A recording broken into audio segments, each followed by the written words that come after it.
Ipagpapatuloy na po natin, mga kapatid, ang ating naiwang series sa Book of Galatians. Nasa chapter 3 na po tayo at babasahin natin sa pagkakataong ito ang mga talatang 19 hanggang 22. Galatians 3:19 to 22. Wherefore then serveth the law? It was added because of transgressions, till the seed should come to whom the promise was made. And it was ordained by the angels in the hand of a mediator. Now a mediator is not a mediator of one, but God is one. Is the law then against the promises of God? God forbid. For if there had been a law given which could have given life, verily righteousness should have been by the law.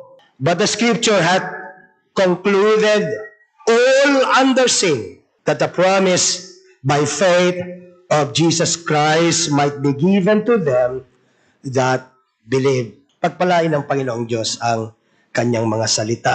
Kung ganoon, bakit pa ibinigay ang kautusan?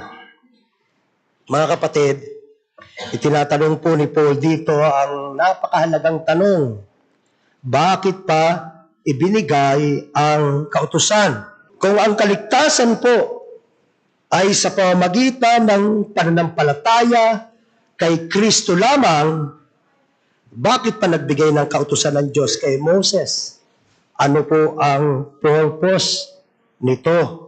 Kung babalikan po natin ang mga naunang talata, makikita natin na binibigyan din po ni Paul ang pangako ng Diyos kay Abraham, na itong pangakong ito ay di hamak na mas nauna pa sa kautusan.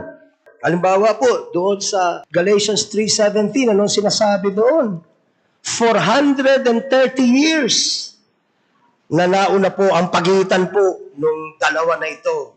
Ganun po kalayo. So bakit? Kumbaga sana bakit inihabol pa? Sa simula't simula, may pangako na ang Diyos kay Abraham. Bakit after 430 years ay nagbigay siya sa pamamagitan ni Moses ng mga kautusan? Na bilang pagpapaalala, yung pangako pong ito kay Abraham ay nagsasabi po na lahat ng mga bansa ay pagpapalain sa pamamagitan ng binhi ni Abraham. Walang iba kundi si Jesus Christ. Nang nalalaman natin ang pangakong pagpapala po ito na pinag-uusapan natin na may kinalaman po sa kaligtasan sapagkat tinawag po mismo ito ni Paul na ebanghelyo o mabuting balita. Yan po ang sinabi niya sa Galatians 3:8. At sabi, at ang kasulatan na nakakita ng una na aariing ganap ng Diyos ang mga hintil nung una pa man. Ito na ang plano na hindi lamang ang mga Israelita ang pawawalang sala, maging mga hintil. Muli, at ang kasulatan na nakakita ng una na aariing ganap ng Diyos sa mga hintil sa pamamagitan ng pananampalataya ay ipinahayag na ng una ang ebanghelyo kay Abraham na sinasabi, sa iyo pagpapalain ang lahat ng mga bansa. So yun po yung pangako, may kinalaman sa kaligtasan. Sa makatuwid po, mga kapatid, ang turo po ng Biblia, iisa lamang talaga ang paraan ng kaligtasan. Mula pa po sa lumang tipan hanggang sa panahon ng bagong tipan. Ito po ay sa pamamagitan lamang ng pananampalataya kay Heso Kristo. Ang maganda po nito, may palatandaan yun. Ang palatandaan na talagang naganap yung pangako ng Diyos ay kapag tinanggap na ng isang taong sumasampalataya ang banal na Espiritu. Yun po ay nasa Galatians 3:14 naman. Ang ibig sabihin po ba nito ay wala nang gabit ang kautusan? Ba't pa ibinigay? Yun yung tinatanong natin kanina eh. Anong purpose?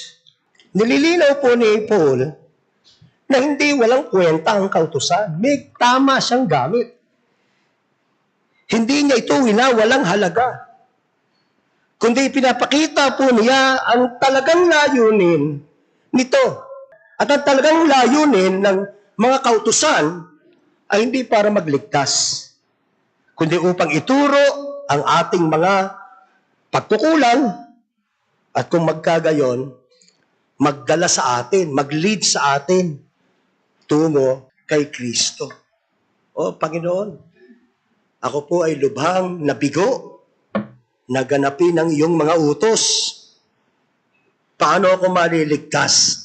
Galing kanawa nito kay Kristo. Siya kaya niyang magligtas.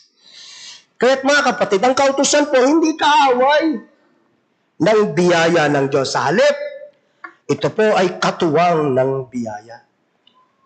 Tinutulungan itong ma-realize ng tao ang kanyang malaking pangangailangan sa tagapagligtas.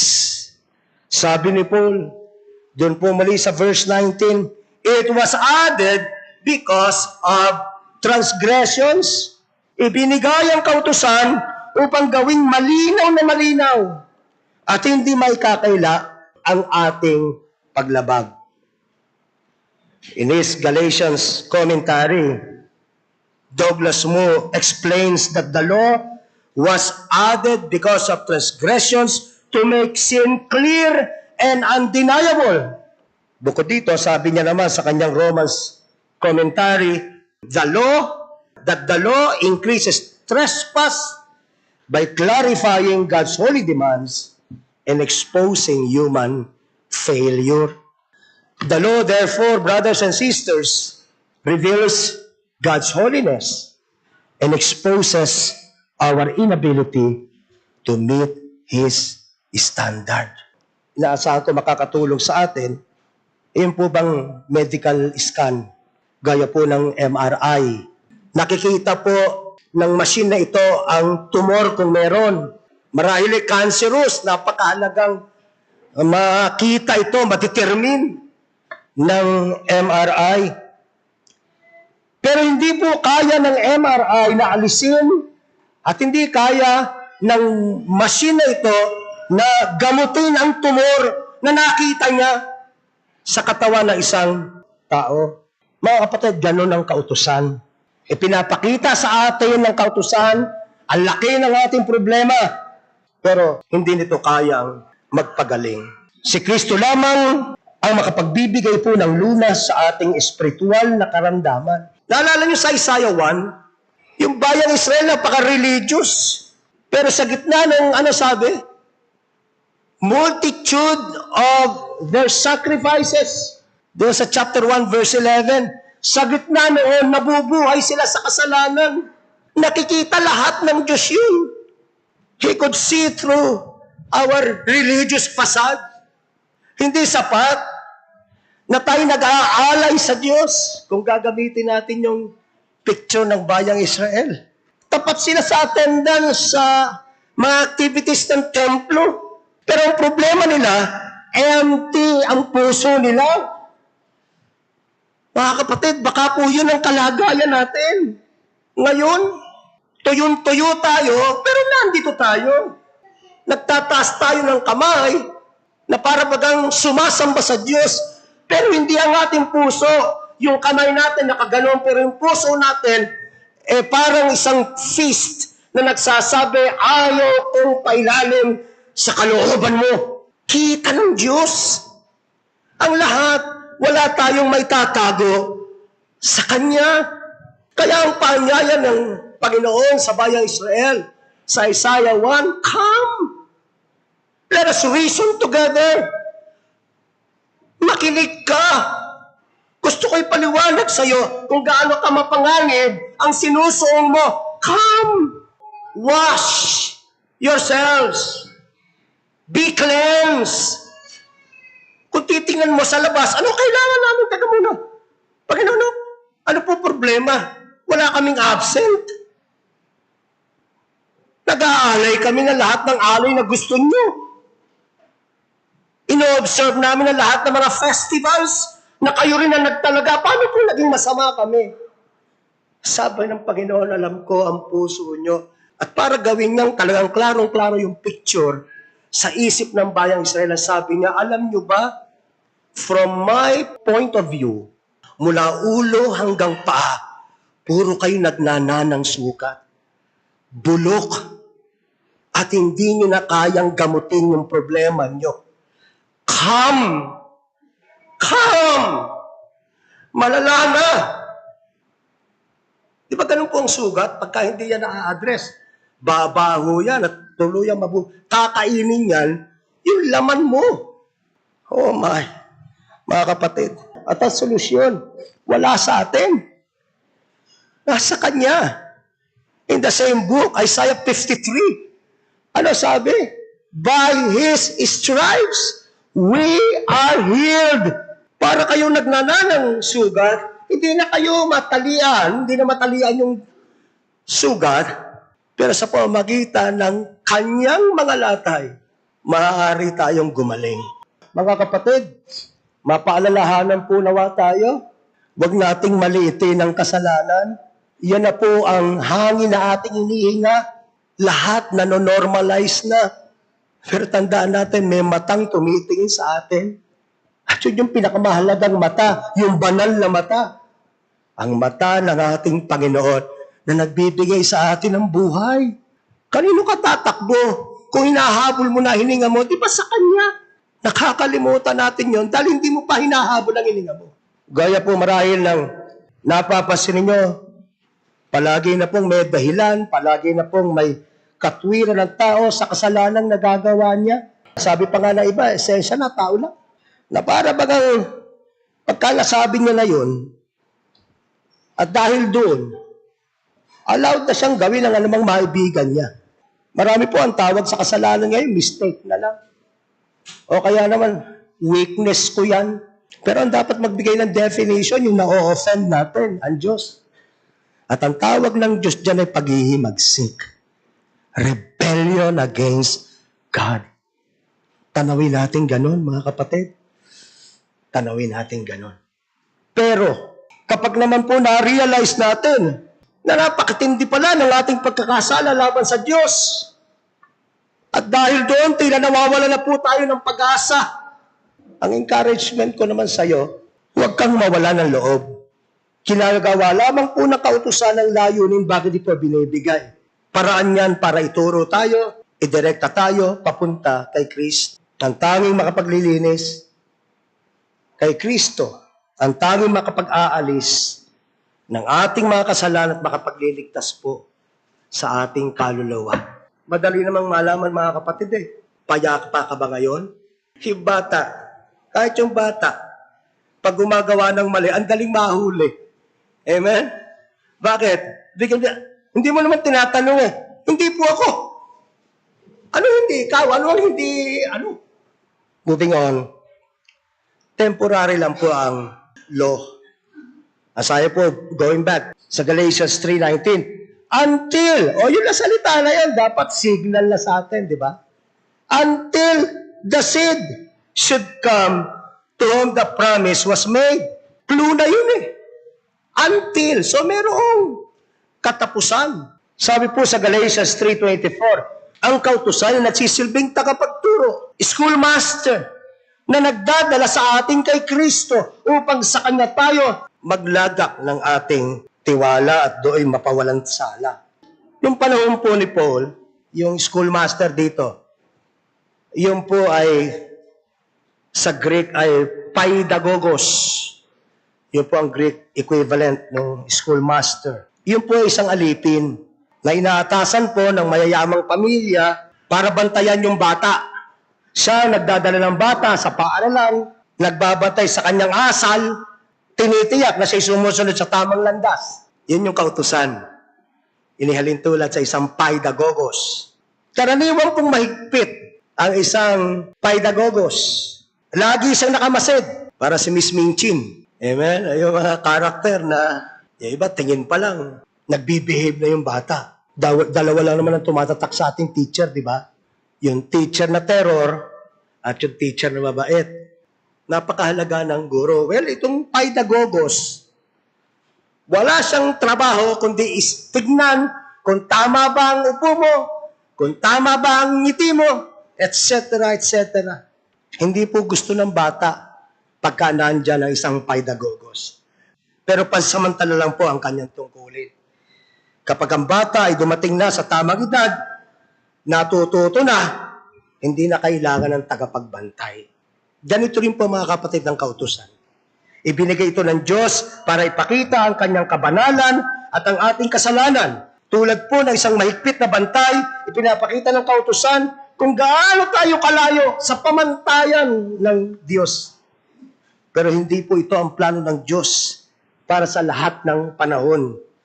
Ang kautusan po ay pansamantalang tagapag-alaga. Inihahanda nito tayo sa pagdating ni Kristo. Pansinin po natin sinabi ni Paul na ang kautusan ay ordained. Nandun pa rin po tayo sa verse 90. Ang kautusan ay ordained by angels in the hand of a mediator. Ang mediator po dito si Moses, na ginamit po ng Diyos upang ipahayag ang kautusan sa bayang Israel.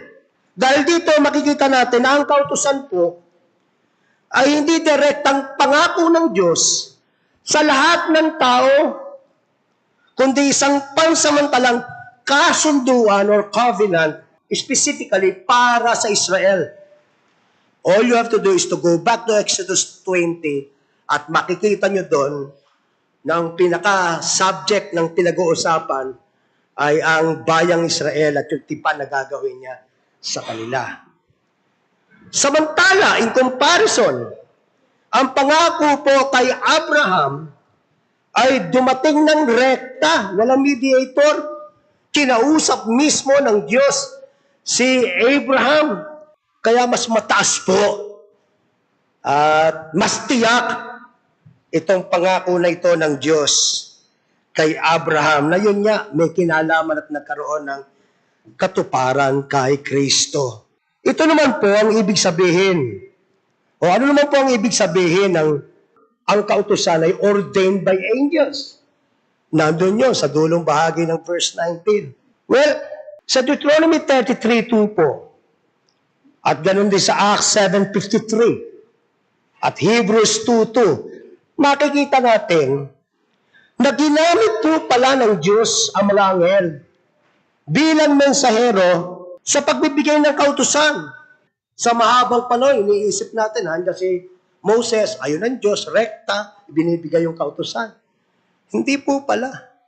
May mga anghel na isinugo ang Diyos para silang mag-deliver ng mga kautusang ito kay Moses. At mula kay Moses, ibibigay naman sa bayang Israel. Nararamdaman nyo ba mga kapatid yung parang sense na ang layo-layo ng banal na Diyos? Nakikita nyo po ba yon? Ang Diyos hindi rektang nakipag-ugnay sa bayang Israel. Sa pamamagitan ng kanyang mga anghel, ibinigay niya ang kanyang mga utos. Tinanggap ni Moses at si Moses ang siya naman nagdala sa bayan.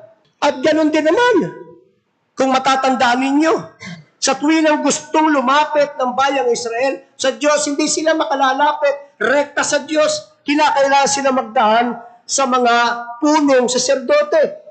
Bakit? Ang banal-banal niya at tayong lao, ang bayang Israel ay makasalanan. May mga kapintasan. Pero ngayon, bahagi ng katuparan ng pangako ng Diyos kay Abraham, lahat ng mga bansa, anumang lahi ka, kung ikaw ay sasampalataya, tatanggap ka ng banal na Espiritu, kahit sino ka pa, anuman ang nakaraan mo, tatanggap ka ng banal na Espiritu, at mula doon, meron kang rektang karapatang lumapit sa Diyos anumang oras. Banal na Diyos, anumang oras.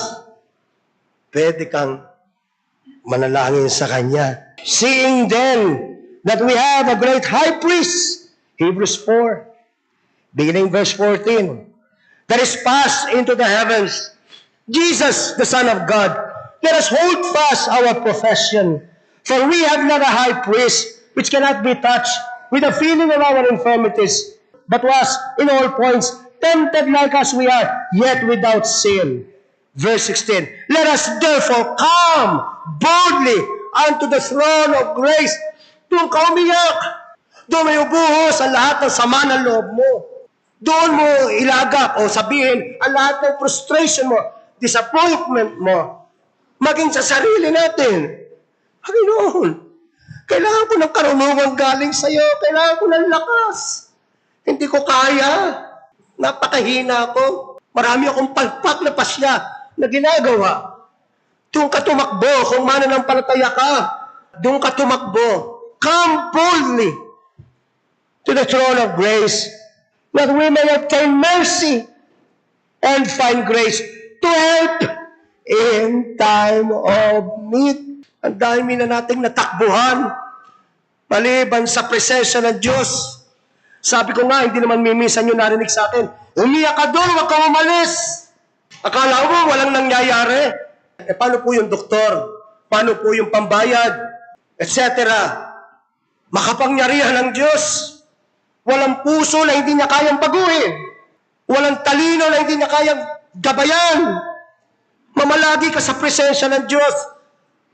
SGBC, doon tayo kulang, kaya tayo malamig. Punong-puno ang ating puso ng maraming mga bagay, maliban na yung ulayaw sa Diyos. Masaya na tayo na nakaawit tayo ng konti. Masaya na tayo na nakarinig tayo sandali. Pero pagkaraan nun, tutuloy na tayo sa buhay natin. It's about time, brothers and sisters, na seryosohin natin ang regalo ng kaligtasan na ibinigay ng Diyos sa atin. Kung ikay mananampalataya, napaka-precious na regalo yan. Is the law then contrary to promise of God? God forbid. I'm reading verses 21 and 22. For if there had been a law given which could have given life, verily righteousness should have been by the law. But the scripture had concluded all under sin, that the promise by faith of Jesus Christ might be given to them that believe. Malinaw na po doon sa ating binasa na ang kautusan ay walang kakayahang magbigay ng buhay na walang hanggan. Ano ulit? For if there had been a law given which could have given life, verily righteousness should have been by the law. Kung meron kautusan na pag sinunod mo, maliligtas ka, ang kaligtasan sana sa pamamagitan na lang ng pagsunod sa kautusan. Ang problema, lahat tayo, sabi nga, bihag ng kasalanan. Bakit? Wala sa ating makasunod ng lubos. Kailangan kita, Panginoon. Kung hindi sa biyaya mo, mapapahamak ako. As simple as that. Galatians 3:10, right? Sinusumpa ang bawat hindi gumanap sa lahat ng mga nakasulat sa kautusan. Kaya, alam po ninyo, ito'y kontra sa itinuturo ng ating simbahang kinagisnan. Bayaan yung basahin ko ang ilan mula sa dokumentong The Council of Trent. Sa Canon 9, Decree on Justification. Ito po ang sabi, if anyone says that the sinner is justified by faith alone, let him be anathema. Yun po ang sabi ng Council of Trent, Canon 12. If anyone says that justifying faith is nothing else but trust in divine mercy, let him be anathema. Yung mga pinag-aalalan natin kanina, sa turo ng simbahang ating kinagisnan, dapat daw sumpain yung sumasampalataya doon. Inaral natin na yun ang nag-iisang turo ng banal na kasulatan. Maliban ng sumampalataya ka kay Kristo at kay Kristo lamang, imposible ang kaligtasan. And yet, idinideklarang nasa ilalim ng sumpa ng simbahan. Canon 24, if anyone says that the justice received is not preserved and increased before God through good works, let him be anathema. Mamimili tayo, mga kapatid. Sabi nga, mamili ka. Mamimili tayo. Sabi ni Jesus Christ sa Mark 7:89, "Ye leave the commandment of God and hold to the tradition of men." Alin ang iyong sasampalatayanan? Sa liwanag nito, mapalalahanan tayo, mga kapatid. Maaaring sinasabi natin tayo ay sumasampalataya kay Kristo para sa ating kaligtasan. Pero ang tanong, paano ka naman namumuhay ngayon? Sapagkat nandun po yung panganib ng legalism. Ang pagtanggap po ng Diyos, mga kapatid, sa sino mang makasalanan, ay hindi sa pamamagitan ng sarili niyang gawa. Ang mabubuting gawa na nagagawa ng Kristiyano, bunga po yan ng biyaya, hindi kondisyon ng kaligtasan. Ang tunay na kabanalan ay nagmumula sa pag-ibig at pagpapasalamat. Bakit ka nagtuturo ng bata? Sana galing sa pag-ibig sa Diyos at napakasaganang pagpapasalamat. Bakit ka nagtuturo sa Sunday school? Nawa, dahil sa pag-ibig sa Diyos at napakasaganang pagpapasalamat. Bakit ka nagkakaloob? Nawa, bunsod yan ng pag-ibig sa Diyos. Dahil kung hindi gayon, legalism ang tawag doon. Kung ang sentro ay hindi na po si Kristo, kundi ang sarili nating accomplishment, nagbubunga po ito ng pagmamataas, nagbubunga po ito ng kapaguran, nakakapagod. Kung inaakala mo, tatanggap ako ng biyaya sa Diyos kasi madasalin ako, kasi mapagbigay ako, nakakapagod po yun. At nagdadala rin po ito ng ilusyon ng kabanalan. Iniisip natin na kung tayo maganda sa paningin ng kapwa natin, di bali na kung ano ang tingin sa loob natin, sa puso natin. Mapanganib po iyon. Mga mahal kong kapatid, ang aking pong hamon sa inyo, lumakad po nawa tayo sa kalayaan ng Ebanghelyo. Mas masarap mabuhay bilang isang Kristiyano na hindi ka nag-aalala, tama ba ang ngiti ko? Tama ba hakbang ko? Sapat na ba'y haba ng panalangin ko? Kundi ayon sa isang pusong may kagalakan, naglilingkod ka. Ayon sa gabay ng salita ng Diyos, naglilingkod ka. Hindi na para sa palakpak ng kapwa natin tao. Hindi na para sa approval ng kapwa natin tao. Alam niyo kung sino ang marami ang nagagalit at nagtatampo? Yung nakatayo dito. Every time na ako nagtuturo ng katotohanan, what do you think? Yung mga ayaw sa katotohanan, ayaw ko na rin sa'yo. Pero hindi dapat mabuhay ang sa naglilingkod sa Diyos sa palakpak ng tao. Dahil sa dulo, pagharap ko sa Diyos, ipananagot ko lahat ng sinabi ko, lahat ng itinuro ko. Hindi kung ilan ang napasaya ko sa inyo. Amen? Praise be to God.